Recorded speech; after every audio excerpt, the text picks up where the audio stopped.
और आजाद भी उनके बीच में उनकी मांग को, उनके दर्द को समझने के लिए शहीद पार्क पर पहुंचे थे समर्थन देने के लिए। और भीम आर्मी आजाद समाज पार्टी ने घोषणा की थी कि सीएचए के 28,000 साथियों के समर्थन के लिए भीम आर्मी आजाद समाज पार्टी उनके साथ कंधे से कंधा मिलाकर सरकार से जवाब तलब करे। तो वो साथी भी यहाँ मौजूद है और विस्तार से भाई चंद्रशेखर आजाद जी उनकी बात को विस्तार से सुनेंगे।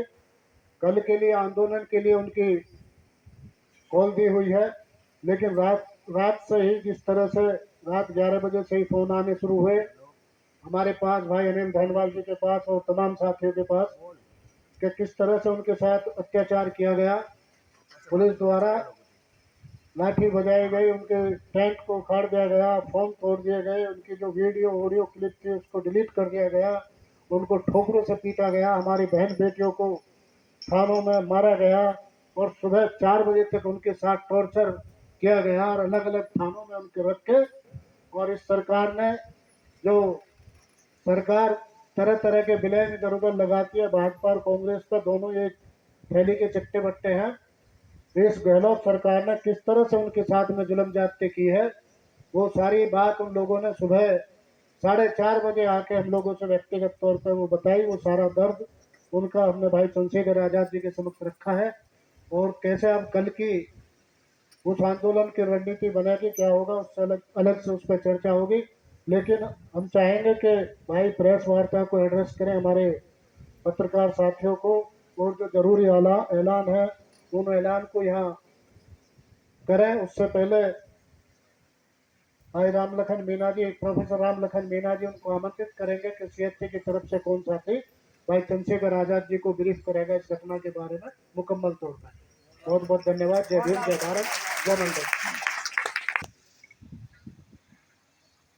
आदरणीय मंचासीन चंद्रशेखर जी भाई साहब और मंचासीन सभी साथी और मेरे कोविड स्वास्थ्य सहायक साथी जो यहाँ पे बैठे हुए, हमारे दुख दर्द को समझ के हमारे बड़े भाई साहब हमारे बीच पहुंचे, मैं उनका तहे दिल से बहुत बहुत धन्यवाद करता हूँ।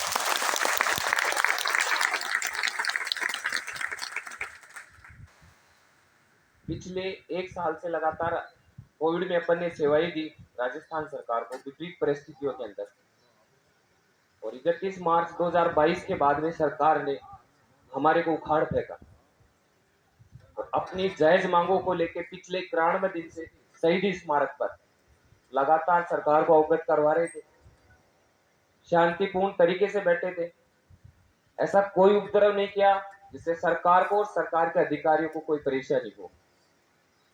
बार बार तमाम अधिकारी, तमाम मंत्री, एमएलए गण सबको अवगत करवाने के बाद भी सरकार की तरफ से एक ही जवाब मिला, आपका काम चल रहा है।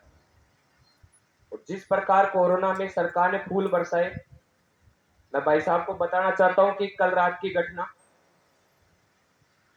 9 बजे हमारे 6 साथियों को पुलिस कमिश्नरेट वार्ता के लिए बुलाया जाता है और उनको वहीं पे बैठा लिया जाता है। पीछे से हमारे साथी जो एक टाइम खाना खाते हैं शहीदी स्मारक पे, 10:30 बजे बारिश का टाइम था, 10:30 बजे खाना खाने बैठे 51 साथी हमारे भूख हड़ताल पे बैठे थे पिछले 7 दिन से। पीछे से पुलिस प्रशासन खाने खाते हुए लोगों के ऊपर लाठियां बरसाई गई हमारे ऊपर। भूख हड़ताल पे बैठे हुए रेस्ट कर रहे साथियों को हाथ पकड़ के, पैर पकड़ के वहां से घसीटा गया।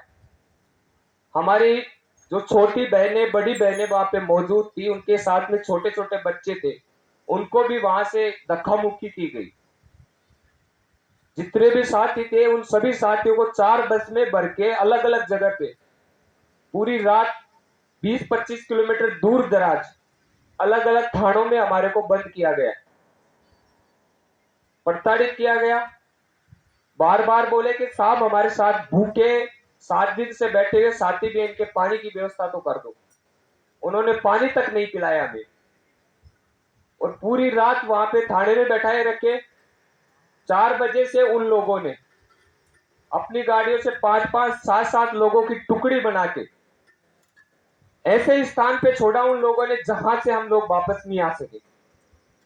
पिछले 3 दिन से राजस्थान में इंटरनेट सेवाएं बंद है। हमारे बहन और भाई जिनके पास में सारे लोग ऑनलाइन पेमेंट ट्रांजेक्शन किया करते थे, किसी के पास 1 रुपए जेब में नहीं था। और बहुत सारी बहनें अभी भी ऐसे जगह पे हैं जो अपने गंतव्य स्थान पे अभी तक भी नहीं पहुंच सके, जहां पुलिस वालों ने उनको छोड़ा है वहीं पे अभी मौजूद है।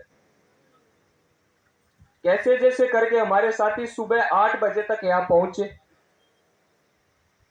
इससे बड़ी राजस्थान सरकार की क्या होगी कि हमने इतनी अच्छी सेवाएं देने के बाद हमारे साथ में इतनी बड़ी बदसलूकी राजस्थान सरकार के द्वारा की गई।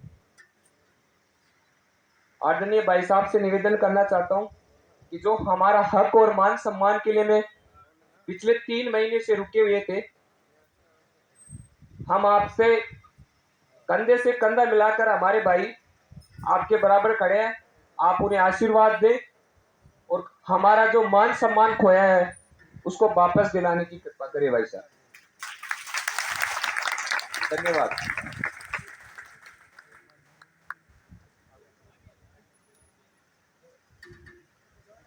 बहुत बहुत धन्यवाद महेश शर्मा जी। आपने जो राज्य की जो सरकार है उसका चरित्र सबके सामने रखा।